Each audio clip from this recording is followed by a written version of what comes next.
आल्या महाराणी. हायच महाराणी मी. अध्यक्ष ठीक आहे.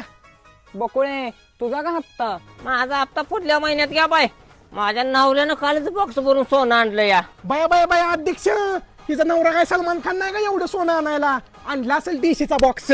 अध्यक्ष हायच माझा नवरा सलमान खान. बाई तुमचा नवरा सलमान खान असू ना इम्रान काश्मीर असू दे, आधी हप्ता भरा. अध्यक्ष तुमचा हप्ता केव्हा आता बाजूला. होय ग बुकळे, तुझा नवरा 10 किलो जाऊन त्याला सलमान खान म्हणतेस वी. बया 10 किलोचा आहे तर कशाला बघतेस माझ्या नवऱ्याकडे टकामका टकामका. बया बया बया बया अध्यक्ष, माझ्या चारित्र्यावर संशय. बायानो तुम्ही शांत व्हा. कसे मी अध्यक्ष शांत होऊ? माझ्या चारित्र्यावर डाग, माझ्या चारित्र्यावर डाग घेतेस मी ग. ए बायानो माझा हप्ता. Oh, no.